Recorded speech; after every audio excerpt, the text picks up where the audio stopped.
আসসালামু আলাইকুম রহমতুল্লাহ। আশা করছি সবাই ভালো আছেন। আলহামদুলিল্লাহ, আল্লাহর অশেষ রহমতে আমি ভালো আছি। তো আজকে আমরা আলোচনা করব তাপ গতিবিদ্যা থেকে, ম্যাক্সওয়েলের বেগ বন্টন সূত্র থেকে আমরা দেখবো গ্যাসীয় অণুর গড় গতিশক্তি নির্ণয় করবো। ঠিক আছে, তো প্রথমেই আমরা যেটা দিব সেটা হচ্ছে ম্যাক্সওয়েলের বন্টন সূত্র। আমরা জানি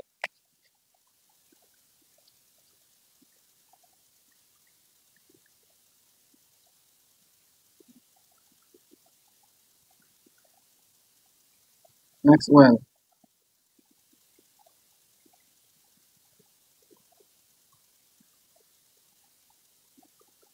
DMC equal to 4 pi M divide হচ্ছে এম বিটা এম, নিচে হচ্ছে একটা পাই ডিভাইডেড 3/2, তারপর হচ্ছে minus MC square divided 2 kt to the power minus mc square 2kt c square this. তো এটা আমরা ম্যাক্সওয়েলের বন্টন সূত্র থেকে লিখতে পারি। ঠিক আছে, এখানে যদি আমরা লিখি যে এখানে বিটা বিটা হচ্ছে 1/2kt যদি এপসাইলন নট অণুর শক্তি পরিমাণ হয়,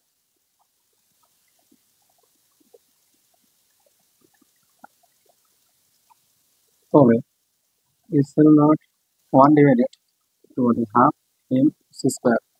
তো আমরা এখান থেকে যদি সির মানটা একটু বের করে নিই, M C square equal to 2 epsilon C square equal to 2 epsilon divided M, অতএব C equal to root over 2 epsilon divided M. যদি এই সি কে ডিফারেন্সিয়েট করি তাহলে দেখেন ডিসি আমরা জানি এটা হচ্ছে হাফ আকারে লেখা যায়, 2 এপসাইলন ডিভাইডেড এম পুরোটাকে হাফ আকারে লেখা যায়। তো এই হাফটা যদি আমরা ডিফারেন্সিয়েট করি তাহলে প্রথমে হাফ চলে আসবে, হ্যাঁ, এরপর ভিতরে যা আছে তা থাকবে 2 এপসাইলন এম। যদি আমরা এখান থেকে 1 মাইনাস করি তাহলে মাইনাস হাফ থাকে, ভিতরে যেহেতু এপসাইলন আছে এটা একটা চলক বা ভেরিয়েবল, সো এটাকে আমরা ডিফারেন্সিয়েট করব 2 ডিফারেন্সিয়েট এপসাইলন ডিভাইডেড এম। এটাকে আমরা ডিফারেন্সিয়েট করলে মোটামুটি এটা পাই। সো ডিসির মানটা হচ্ছে এই অংশটা। ঠিক আছে, তো এখন যদি আমরা এই মানগুলোকে প্রথম সমীকরণে বসাই, অর্থাৎ বিটার মান, এপসাইলনের মান, এরপর হচ্ছে ডিসির মান। ঠিক আছে, অর্থাৎ এখান থেকে সির মান ডিসির মানগুলো বসাই, তাহলে আমরা কি পাই একটু লক্ষ্য করবো।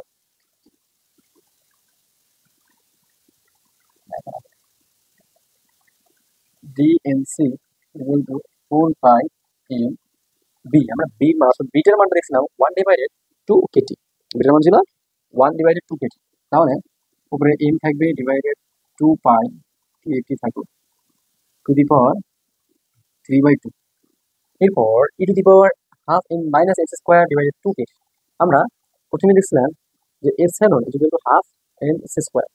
তাহলে এখানে এখানে আমরা লিখে নিতে পারি যে যেহেতু ছিল E to the power minus X square, তো আমাদের এখানে দেখেন সমান হচ্ছে হাফ, এখানে একটা হাফ আছে, আমরা লিখে নিতে পারি যে E to the power minus epsilon divided KT. তাহলে M square half half M স্কোয়ারটা উঠে গেছে, ওটার বদলে আমরা এপসাইলন লিখতে পারি। এরপর সির মানটা যেটা আমরা দেখছি এখানে, সির মান হচ্ছে সি স্কোয়ারের মান হচ্ছে 2 এপসাইলন ডিভাইডেড এম। আর যদি সি ডিসির মানটা আমরা বসাই তাহলে আমরা পাবো half 2 epsilon divided M minus power minus half 2 M D epsilon. ঠিক আছে, আমরা সিটাকে এপসাইলনে কনভার্ট করলাম, এপসাইলন নটে কনভার্ট করলাম। তো এখন যদি আমরা এটাকে একটু ছোট করতে চাই তাহলে আপনারা দেখেন এখানে যে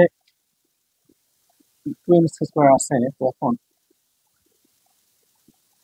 যা আছে তাই লিখি 4 পাই এম, এখান থেকে এম ডিভাইডেড 2 পাই কেটি 3/2 আমরা E to the power minus epsilon divided KT. এরপর দেখেন ভালো করে টু এপসাইলন আছে ডিভাইডেড এম আছে, এখানে টু এপসাইলন ডিভাইডেড এম আছে।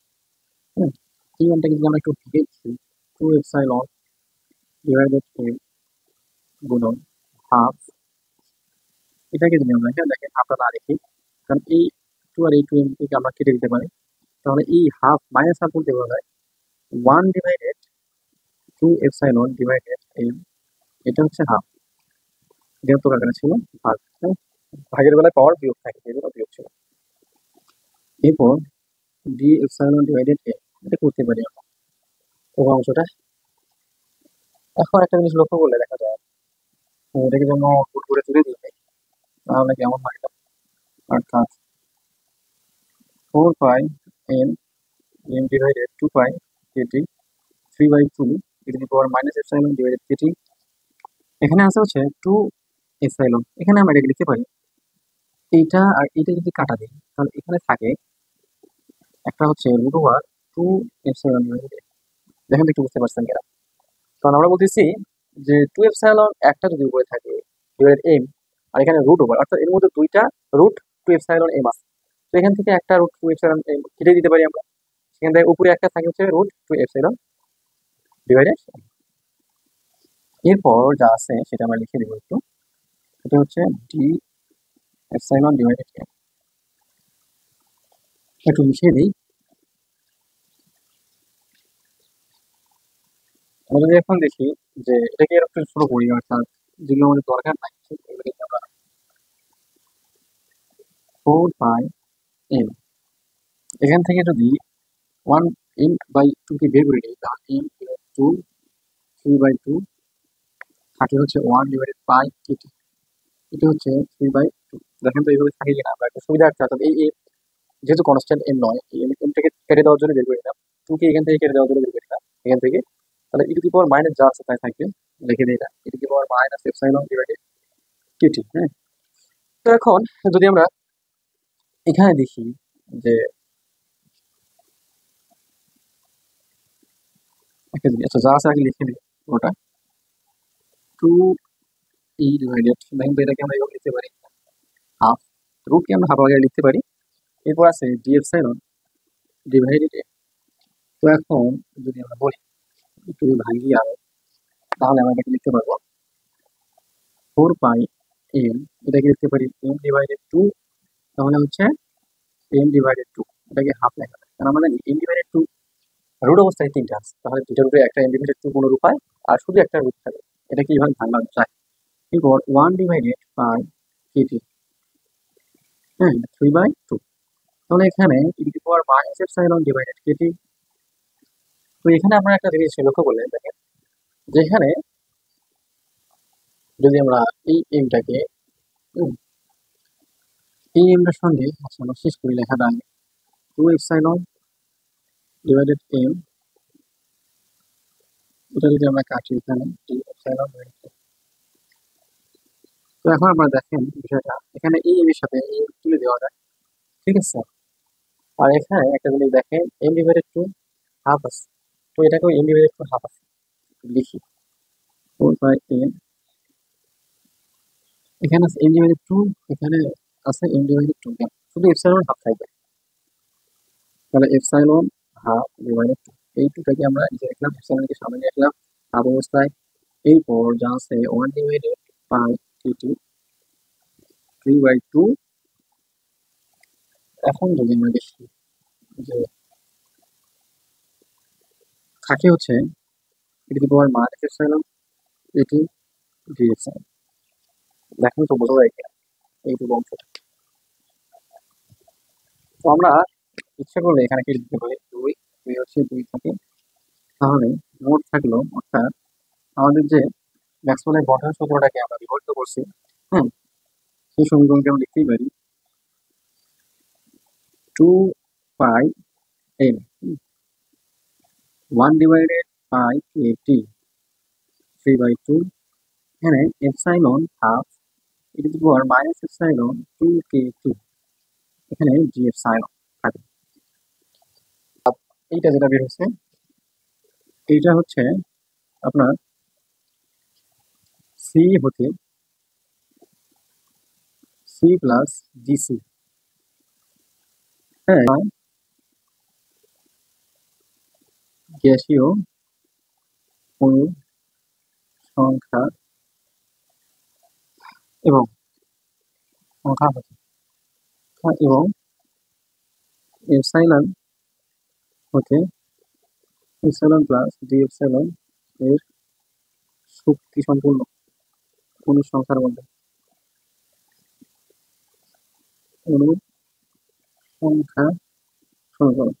তো সেই সমীকরণটাকে আমরা দেখেছি, সেটা লিখতে পারি MC DC equal to N epsilon D epsilon.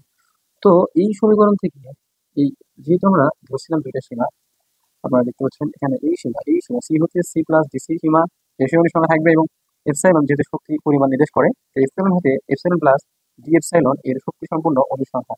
হ্যাঁ, তখন আমরা এটাকে এই সংখ্যা সমান হয় যেহেতু, তখন এটাকে লিখতে পারি আমরা এই পর্যন্ত। এখান থেকে আমরা এই ইকুয়েশনটা পাই। ঠিক আছে, আমরা চাইলে এটাকে প্রথমে লিখেও দিতে পারি, অর্থাৎ প্রথমে যেটা শুরু করছিলাম আমরা এখানে সেখান থেকে লিখে দিতে পারি, এবং না চাইলে আরো পরেও লিখে দেওয়া যায়, কোনো প্রবলেম নাই।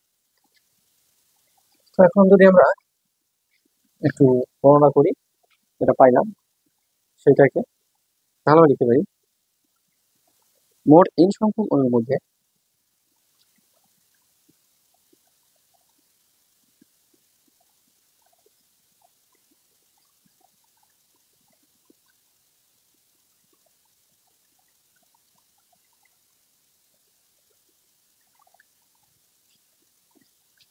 এপসাইলন ও এপসাইলন প্লাস ডি এপসাইলন সীমার মধ্যে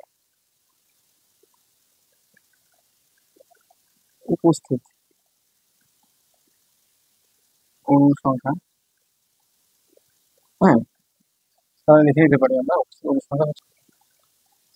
তো মোট n সংখ্যক অণুর মধ্যে এপসাইলন প্লাস ডি এপসাইলন সীমার মধ্যে উপস্থিত অণুর সংখ্যা যদি আমরা বের করি, তাহলে হবে n epsilon D epsilon equal to 4 pi, sorry 4 pi তো না, 2 pi n 1 divided pi KT 3/2।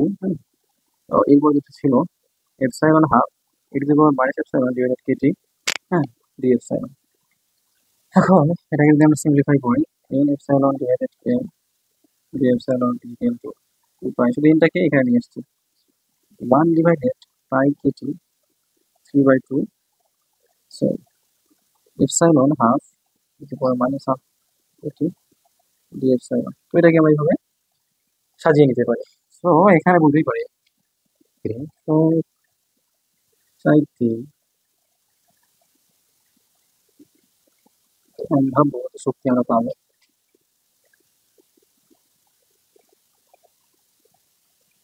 মানে যে শর্ত আমরা দিতে পারি সেটা হচ্ছে D epsilon N epsilon divided N is equal two 0। তো এখানে দেখেন যে দুই পাশে ডি এপসাইলন ফেলে দিতে পারি। এটাকে আমরা যদি ডিফারেন্সিয়েট করি কি হয়, তাহলে ডি ডি এপসাইলন এটাকে আমরা ডিফারেন্সিয়েট করি 2 পাই 1 ডিভাইডেড পাই কেটি, এটাকে নিচ্ছি আমরা 3/2, ছিল হচ্ছে এপসাইলন হাফ, এই বছর এটি দিব minus epsilon KT, D epsilon তো আগে উঠে গেছে, সো এটা এরকম ছিল। সো আমরা এটা যখন জিরো করব, তো এখন প্রথমে কনস্ট্যান্ট দিল মান সবগুলো বাইরে নিই, 2 পাই 1 ডিভাইডেড পাই কেটি 3/2, তো ডি বাই ডি এপসাইলন এটা যদি রাখি দিকে তাহলে থাকে হচ্ছে epsilon half into E to the power minus epsilon divided KT 0 to 0। এটাকে এভাবে দিতে হবে। এখন যদি আমরা পরের লাইনে একটু যাই,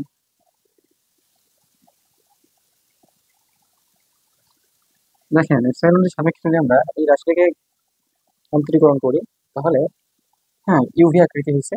ইউভি সূত্র আমরা জানি, একটাকে রেখে পরেরটাকে ডিফারেন্সিয়েট প্লাস পরেরটাকে রেখে আর অন্যটাকে ডিফারেন্সিয়েট। তো আমরা প্রথমে একটাকে রাখবো, এপসাইলনকে রাখলাম, এটাকে নিয়ে ডিফারেন্সিয়েট করবো, যেহেতু উপরে যেটা আছে আমরা জানি এক্সপোনেনশিয়ালকে ডিফারেন্সিয়েট করলে এক্সপোনেনশিয়ালই থাকে মাইনাস সাইলন কেটি। আবার উপরের যেটা সংখ্যা আছে এক্স, সেই সংখ্যাটাকে মাইনাস এপসাইলন কেটিকে আবার ডিফারেন্সিয়েট করি, তাহলে আসে হচ্ছে মাইনাস এপসাইলন কে করলে হয় 1, যেহেতু এপসাইলনের সাপেক্ষে ডিভাইডেড কেটি এটা থাকে। সো এরপর যদি প্লাস দিই, আমরা এটাকে রাখি, এটাকে করলাম, এখন এটাকে রেখে এটাকে করবো, to the power minus epsilon divided KT. এটাকে করলে দেখেন সামনে হাফ চলে আসবে, হাফ থেকে এক বিয়োগ করলে এপসাইলন মাইনাস হাফ। হ্যাঁ, পরেরটা তো জিরো হবে, 1 0। তো এটা থাকে, এটা ইকুয়াল টু জিরো, যেটা মূল সমীকরণ আমাদের সেটা লিখলাম। লেখাগুলো কাজের জন্য সমস্যা হচ্ছে, বুঝে নেবেন কষ্ট হলে।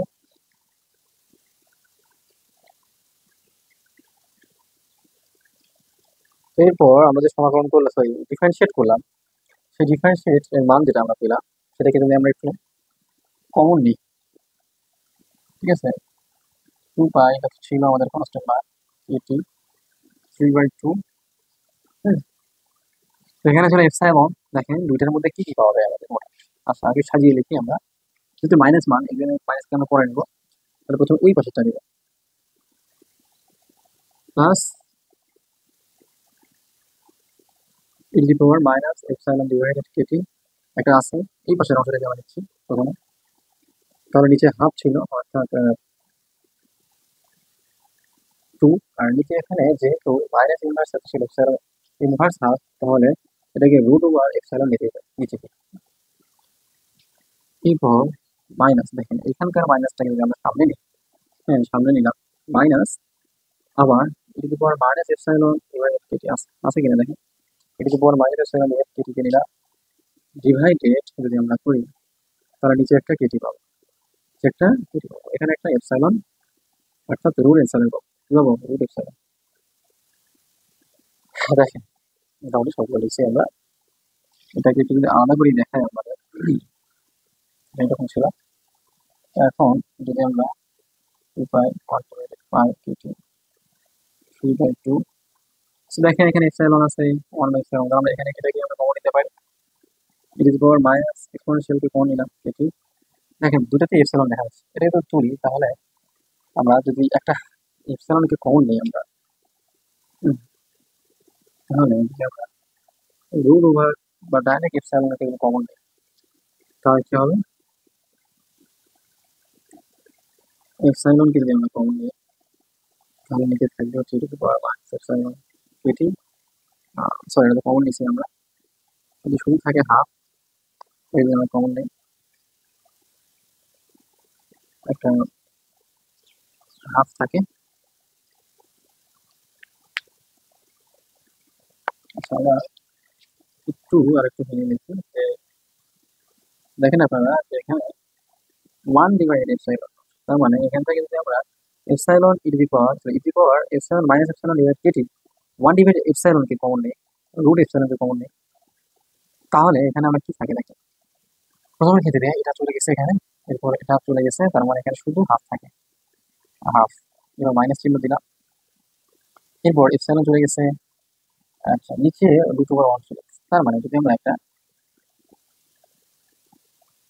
এখানে উপরে ছিল, এখানে মাইনাস একটা নিচ্ছি, তাহলে আমরা যদি উপরে একটা এপসাইলন ডিভাইডেড কেটি নিই তাহলেই সম্ভবত হয়ে যায়, মানটা ঠিক থাকে, ঠিক আছে। কারণ দেখেন এই রুটের রিলেশনের কারণে একটা এপসাইলন থাকে, কমা আমরা নিতেই পারি, ঠিক আছে। তো এখন এটাকে যদি আমরা একটু ঠিক রাখি, দেখেন স্বাভাবিকভাবে এই মানটা ওই পাশে চলে গেলে জিরো আছে, তাহলে জিরো হয়ে যাবে, এই মানটাও স্বাভাবিকভাবে পাশে গেলে কি হয়ে যাবে, জিরো হয়ে যাবে। তো এখানে শুধু পুরো মানটা যেহেতু থাকে না, শুধু এইটুকু থাকে, তাহলে half minus epsilon divided KT is equal to zero, এই অংশটুকু শুধু এক্সপোনেনশিয়ালের মান কখনো জিরো নয়, ঠিক আছে, কোনো নিমিত্তেই নয়, কোনো কারণেই না। এখন যদি আমি দেখি যে স্বাভাবিকভাবে একটা বিষয় পরিলক্ষিত হয়, আমরা করি, বুঝতে পারছি, মানে বুঝতেছি না আপনারা বুঝতেছেন কিনা, যতটুকু চেষ্টা সব দিচ্ছি আপনাদের বোঝার জন্য। তো ঠিক আছে, এখানে ছিল half minus epsilon KT equal to zero. So এটাকে যদি আমরা করি তাহলে 2 কেটি কমন নেওয়া যায়, অর্থাৎ লসাগু হয়, এখানে থাকলে 2 উঠে যায়, কেটি থাকে মাইনাস, কেটি থাকলে 2 থাকে, এপসাইলন থাকে 2 জিরো। দেখেন এই অংশটা যদি জিরোর সাথে গুণ হয়ে যায় তাহলে সেটাও জিরো হয়ে যাবে, কেটি মাইনাস থাকে 2 এপসাইলন ইকুয়াল টু জিরো। তো 2 এপসাইলন কিন্তু দুই পাশে নিয়ে যাবে, তাহলে হয় 2 এপসাইলন ইকুয়াল টু কেটি লেখা যায়, কিন্তু এখানে মাইনাস চিহ্ন আছে। সো এখন এপসাইলন ইকুয়াল টু যদি লিখি ওকে কেটি ডিভাইডেড 2। তো এটা এমন একটা সমীকরণ যেটা কিনা বলা হয় যে সম্ভাব্য শক্তি। এটা হচ্ছে সম্ভাব্য শক্তির রাশিমালা। ঠিক আছে, তো আমাদের মূল প্রতিপাদ্য বিষয় হচ্ছে গড় শক্তি বের করবো আমরা ম্যাক্সওয়েলের বেগ বন্টন সূত্র থেকে। আমার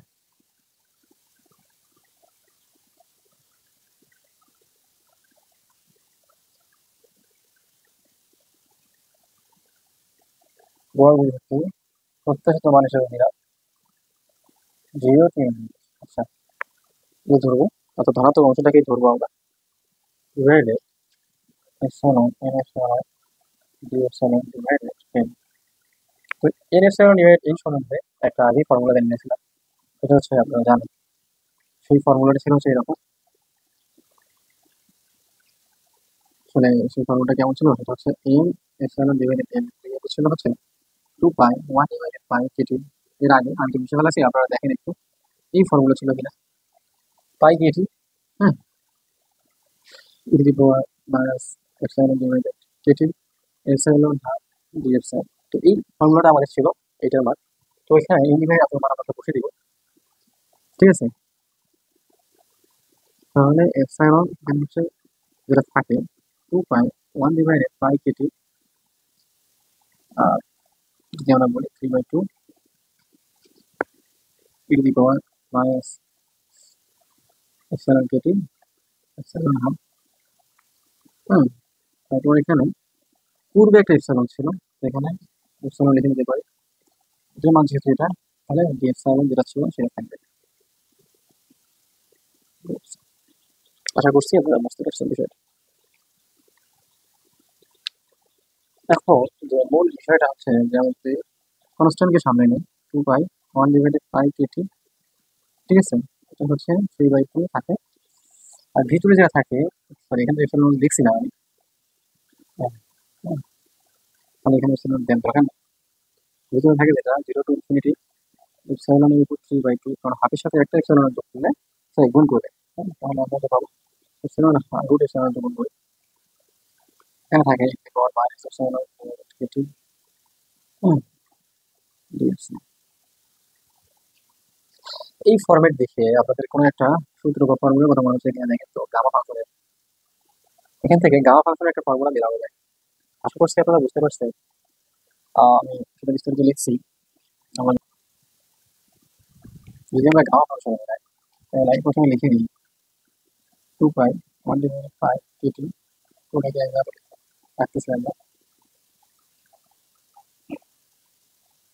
তখন এটাকে যদি আমরা ধরি, একটা ধরা মানে যদি ধরি এই যে এটা সমান এপসাইলন ইন্টু কেটি এক্স এর ধরি, তাহলে ডিএক্স এর মান সমান কি পাই কেটি ডিএক্স, এটা পাই স্বাভাবিকভাবে। আর আপনারা দেখেন সীমায় আপনি থাকবে 0 টু ইনফিনিটি পর্যন্ত, সীমা দিলাম আমি 0 টু ইনফিনিটি।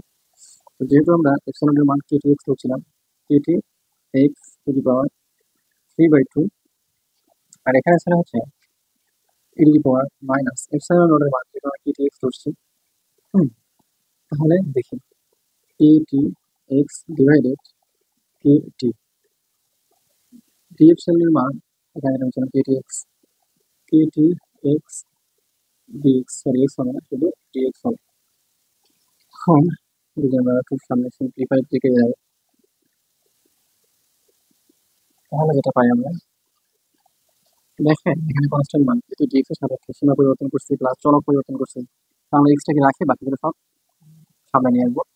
তাহলে কেটি এখানে 3/3 আছে, এখানে কেটি একটা আছে, সরি এখানে একটা কেটি আছে, তাহলে আমরা যোগ করে যদি দিই টি একবারে 5/2, অর্থাৎ 3/2 সাথে যদি একটা কেটি যোগ করি যদি, তাহলে সেটা 5/2 হয়।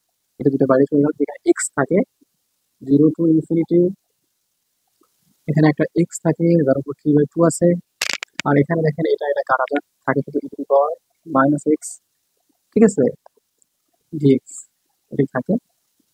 এখন মূল ফর্মুলাতে আমরা যাবো, যে জানি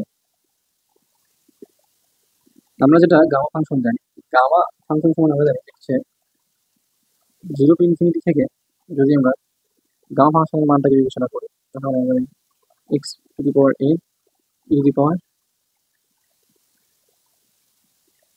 minus x dx is equal to gamma n.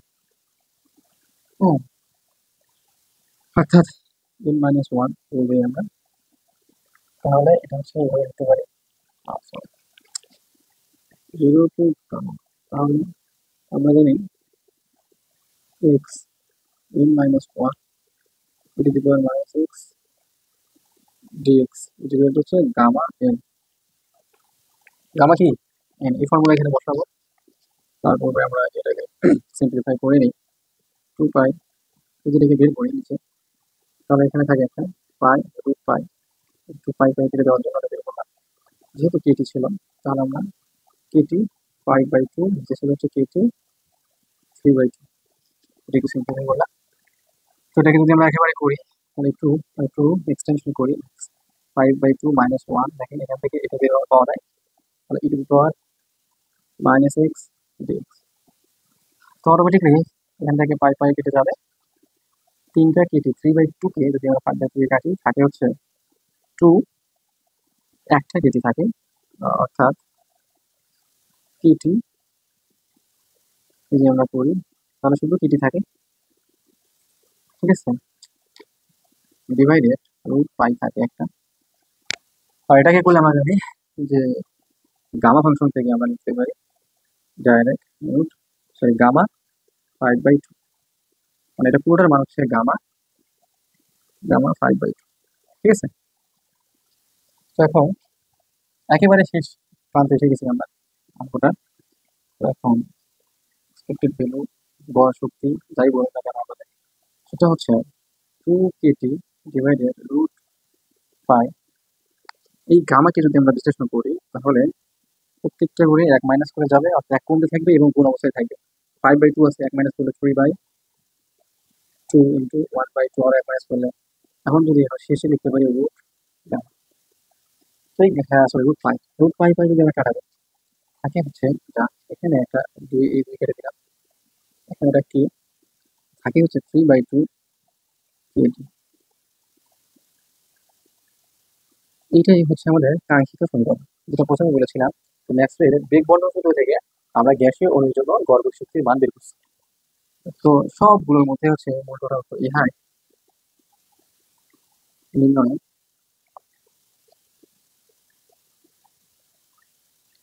Maxwell বেগ বণ্টন সূত্র হতো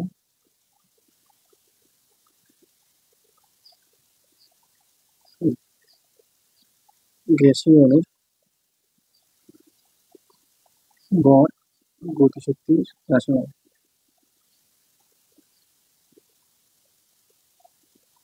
ধন্যবাদ সবাইকে এত বিশাল সময় ধরে অঙ্কটা বোঝার জন্য, খুবই গুরুত্বপূর্ণ ফার্স্ট ইয়ারদের জন্য, সাথে যারা ফিজিক্স নন মেজর আছেন তাদের জন্য।